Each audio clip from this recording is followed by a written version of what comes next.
સુરતમાં ભારે વરસાદ અને ખાડીપુર બાદ હવે રાજ્ય સરકાર એક્શનમાં આવી હોય તે મુખ્યમંત્રી ભૂપેન્દ્ર પટેલ સુરતની મુલાકાતે આવી પહોંચ્યા હતા અને સુરત સહિત દક્ષિણ ગુજરાતની સ્થિતિની સમીક્ષા કરી હતી।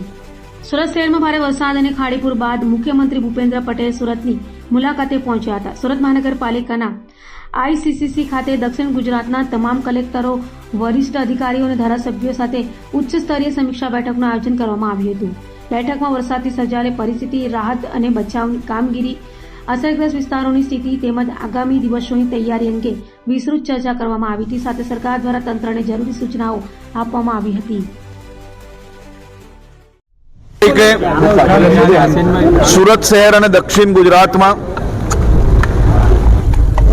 વહેલી સવારથી સાંજ સુધી છેલ્લા અનેક વર્ષોના જો ડેટા જોઈએ તો સૌથી વધારે વરસાદ આજ તકનો 7 તારીખે સુરત શહેર અને દક્ષિણ ગુજરાતમાં વરસ્યો હતો અને ખાસ કરીને ઉપરવાસમાં બી વરસાદ હોવાના કારણે સુરત શહેરના અનેક વિસ્તારોએ ખૂબ જ મોટા પાયે પાણી ભરાવાના પ્રશ્ન ફેસ કરવા પડ્યા હતા।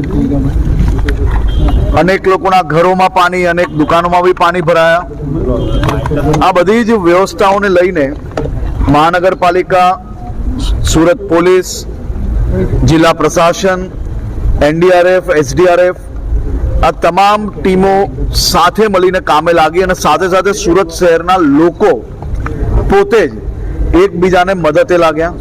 સૌ સામાજિક સંસ્થાઓ મદદે લાગી અને ક્યાંક ને ક્યાંક અનેક લોકોએ અનેક સમસ્યાઓનો સામનો કરવો પડ્યો।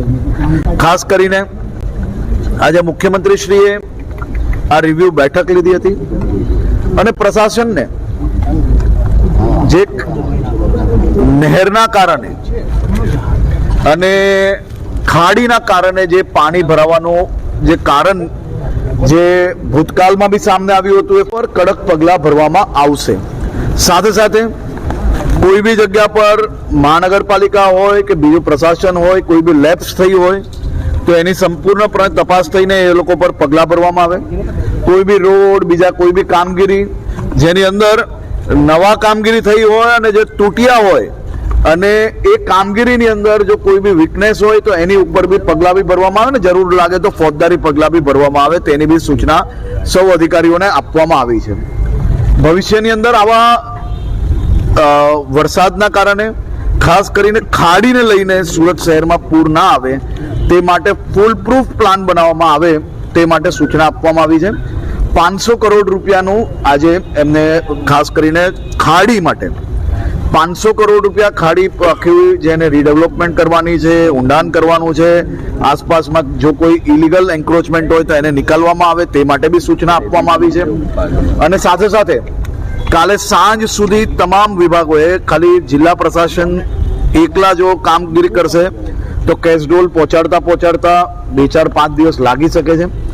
તેથી આજે સૂચના આપવામાં આવી છે કે બધા જ વિભાગો સાથે મળીને કામગીરી કરે અને કાલ સાંજ સુધી કેશડોલ આપવામાં આવે। ઘર વકરી બી તમામ લોકોને પહોંચી જાય તે માટેની બી વ્યવસ્થા કરવામાં આવે। દુકાનોમાં, ઘરોમાં જે કોઈ નુકસાન થયું છે તેનું તાત્કાલિક સર્વે પૂર્ણ કરવામાં આવે। સર્વે પૂર્ણ કરતાની સાથે જ મુખ્યમંત્રી શ્રી રાજ્ય લેવલે એક બેઠક બોલાવીને જે નુકસાન થયું છે નુકસાનને કઈ રીતે રાજ્ય સરકાર મદદ કરી શકાય તે બાબતનું આવનારા સમયની અંદર ડિક્લેરેશન કરવામાં આવશે। આજે તમામ ચૂંટાયેલા પ્રતિનિધિઓને બી અને મહાનગરપાલિકાના સૌ અધિકારીઓને બી આજે સાંજ સુધી એક રાઉન્ડ સફાઈનું બધી જ જગ્યા પર પૂર્ણ થાય તે માટે બી સૂચના આપવામાં આવી છે। અને સૌ સફાઈ કર્મચારીઓને બી હું આભાર માનું છું અને વંદન કરું છું જે પ્રકારે રાત દિવસ એક કરીને સફાઈની કામગીરી કરી રહ્યા છે। સૌ સુરતીઓને આભાર માનવો પડે કે જે કોઈ જગ્યા સુધી સરકારી તંત્ર પહોંચી શક્યું ત્યાં તો તમે સાથે મળીને કામ કર્યું જ છે, પણ અચાનક આટલો વરસાદ આવવાના કારણે જ્યાં ના બી પહોંચી શક્યા ત્યાં સુરતીઓએ એકબીજાને મદદ કરવાનું કોઈ મોકો ચૂક્યા નથી, તે બદલ બી આભાર। અને આ બાબતની સંપૂર્ણ રિવ્યુ હજી ચાલી રહ્યું છે। આજે મોડી રાત સુધી હું બી અહીંયા છું અને એની તપાસ કામગીરી ચાલુ છે। તપાસ પૂર્ણ થયા પછી આપ સૌને સંપૂર્ણ માહિતી આપશો।